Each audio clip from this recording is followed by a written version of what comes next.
Hi, and welcome to a special edition of the Virtual Book Festival held in March 26, of 2020. This is produced by Book Festival Network, a division of Dear Texas and Dear Indie. This show is sponsored by Authors Marketing Guild. We're a membership-owned company that helps authors learn how to market and sell themselves. Also by IndieLector.store, the only bookstore that offers up to 80% of its sales to authors directly. And produced by Dear Indie and Dear Texas, where we drop everything and read both Texas and indie authors. This episode introduces Jan Sikes. Thank you, Alan. And as everybody else has said, thank you for putting this together for us. It's something different, and that's kind of fun to do something different. So the first thing that I want to talk about is the fact that I never set out in life to be an author. That was my sister's dream, not mine. And I wrote my entire life, one thing or another. And but there was a story that absolutely had to be told. And I always thought somebody else would tell it. But I woke up one morning to the realization that I had to tell the story because I was the only one that was there. And for someone else to tell it, I would have to tell the entire story to them.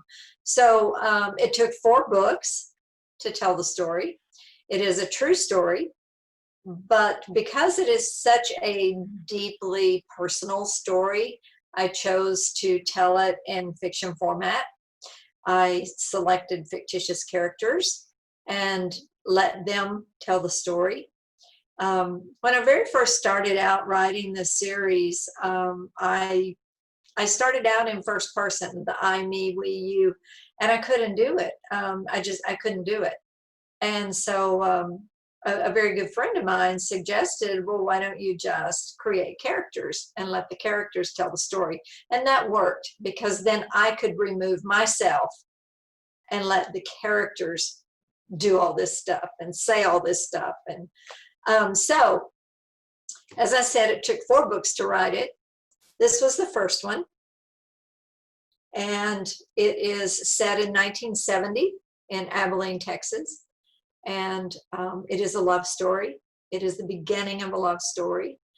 It has a lot of twists and turns in it that includes Texas music history, that includes go-go dancing, that includes bank robbery. And it doesn't end on a happy note. And so then I had to keep writing because everybody wants a happy ending at some point. So then the second book was The Convict and the Rose. And it was probably the hardest book of the 4 for me to write because it is in 2 different places. So I was going back and forth between locations. Part of the story is in Texas, part of the story is in Leavenworth Penitentiary. So it was really hard to write, and I had to do a lot of a really deep looking and deep research to make the story right and to make it correct. But I did, and I finished it. That book does end on a happy note. The third one, called Home at Last, is a continuation of The Convict and the Rose. And basically it is all about starting over with nothing and building a life. And it that book in particular I'm extremely proud of because it won 2 first place awards in 2 totally separate contests. So I really am very proud of that. And then the 4th book was Till Death Do Us Part. And that is the ending of the story. It does end with death, but that is not what the book is about. What the book is about is all about living and squeezing every moment of life that you have, just squeezing everything out of those moments. And so it is an inspirational book, and you know, we're all going to face our mortality, and this was how one person did it. And I have, all of my books have won awards, and I am very proud of those. After I finished those 4 books, I thought, well, I'm done. I'm done now. I've told the story. I can stop. Not. So then I published a book of poetry and art, and it is a very beautiful book. I'm very proud of it. I didn't write 90% of the poetry. 90% of the poetry was written by my late husband in prison. And he also did artwork that we called pen and ink art, but the correct word for it is pointillism. And so there's beautiful artwork mixed in with the poetry, and it's a beautiful book. So, okay, then I was done.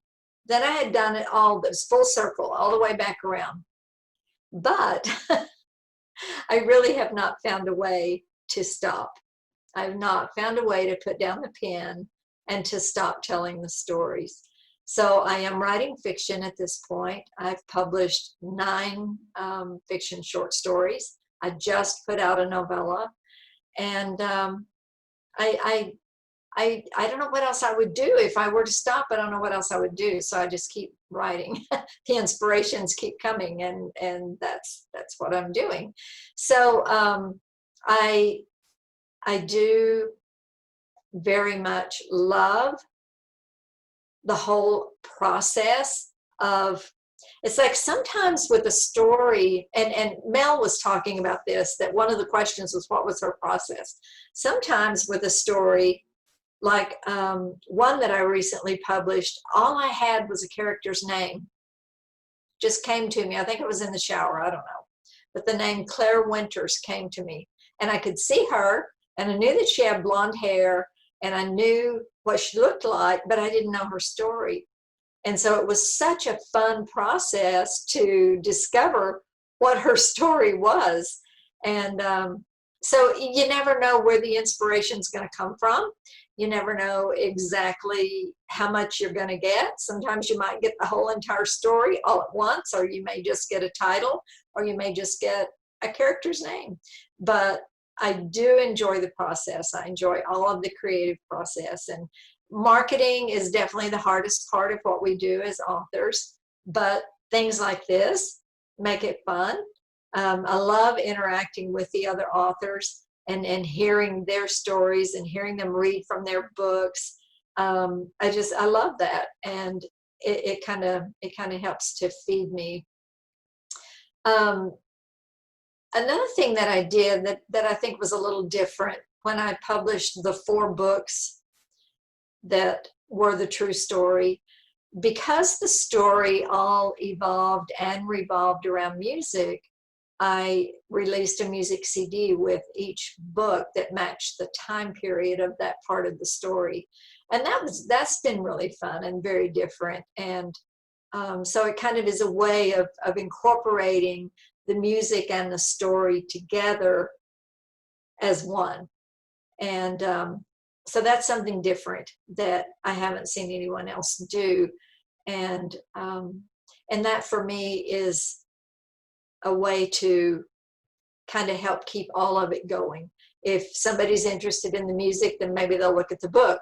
Or if somebody's read the book, then maybe they want to hear the music. So it kind of works together. And I do love that part of it.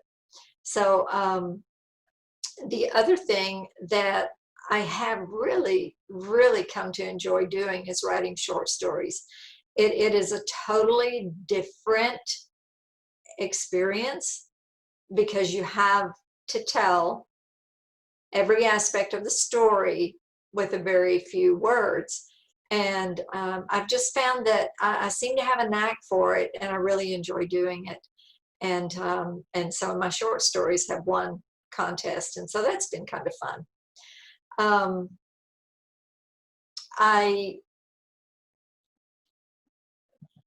Like I said, I think the hardest part about what we do is marketing, but I'm everywhere. You can find me everywhere. My website is very, very easy. It is jansikes.com. My books are in the Indie Lector store. My books are on Amazon. If you order books from the Indie Lector store, or through my website, you get a personalized autograph. And some people just really do like that personal connection, and I enjoy that too.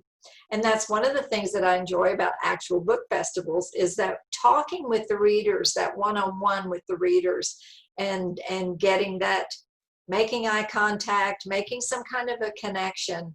And then when you get to sign your book and put their name in it, it's just a really fun thing to enjoy it. And Jan, to that point, one of our viewers wanted to know, do you write music as well? Or was I that do. just your husband? You do? I do. I will admit that since I started writing the books, I very seldom ever write a song anymore. It turned into all about the books. But yes, and so one of the CDs that I put out with, it was the book Home at Last, the CD that accompanies that, has several of my compositions and me singing and playing them. And I really enjoyed that aspect of storytelling too, and I still do. Like I get a lot of ideas from songs that I want to write a story about because I listen to music all the time, and very involved in the DFW music scene, because I also write for a music magazine. So yeah, music is a very big part of my life. It really truly is. One of these days I want to write Copperhead Road, the whole saga from the grandpa to the pot grower. I think that'd be such a fun story to write. And your story ideas, like you mentioned, the one person that came to your mind while you were doing something. I think I was taking a shower. Okay, so that answers the question. And where do you come up with the ideas? Any other ways you get ideas? They come from everywhere. And one of the short stories that I recently released, called The Soldier's Children, it was a dream. I had a dream about these two little girls, and I have no idea. I don't know any little girls that would fit their description. It just came in a dream. And when I woke up, I wrote some notes down really quickly, because if you don't, you might forget it, even though you think you won't. I keep something handy all the time to jot down notes on, even if it's just a character's name or a title or whatever, because the ideas can come from anywhere. Another short story I recently put out was called Satin and Cinders. It was very short, like we called it a micro read. And the idea for that story came from a line in a song. And so, you never know where you're going to get the ideas, or where you're going to get the inspirations from, but they come from any and everywhere. I also really love watching people, and I get some good story ideas just watching people, watching them interact with each other. And so yeah, that can come from anywhere. I understand you are working on a new novel. Is that correct? Yeah, actually, I have a novel that's been completed for over 3 years, that is part of a series. And I really have wanted to try and get a publisher for it, because even though we know we can self-publish, it's expensive. It costs money. If you do it right, and you get a really good editor, and you get a beautiful cover, and you get it formatted, you get all of that done, it costs a lot. And when I did the 5 books actually, the beginning, it was just a story that I absolutely had to tell. And so I was more than willing to draw money out of my 401k and put them out, and that's what I did. So it comes down to money. But so yeah, I have one novel completed, been done for over 3 years. I have another one that I'm 60,000 words into, that is the second part of that series, and then I have a third one waiting in the wings, and it's called the White Rune series. So it's a kind of I hate using the word paranormal because everybody immediately thinks of vampires and werewolves. It's not that. It has paranormal aspects such as psychics and people that can see ghosts and communicate with animals. And so, yeah, someday I'll get them put out. There you go. Well, our time is up. I want to thank you very much for being with us, and please stay on. So I do want to say one more thing really, really quickly, Sure. and that is that I am on social media all over the place. I'm on Facebook. I have an author page on Facebook. It's Jan Sikes Books. I'm on Twitter. It's RIJANJKS. And I'm on Instagram. It's Sikes Jan. And my website, jansikes.com. Authors Marketing Guild is a membership-owned organization designed to help authors succeed and learn how to better market and sell themselves and their books. Join us at authorsmarketingguild.com and receive so many benefits you'll wonder why you didn't join sooner. That's authorsmarketingguild.com. Welcome to IndieLector.store, an online bookstore where the discriminating reader can find award-winning books. IndieLector.store is not a big corporation, so we can give up to 80% of the sales directly to the author. Help us support them by buying a great book at IndieLector.store.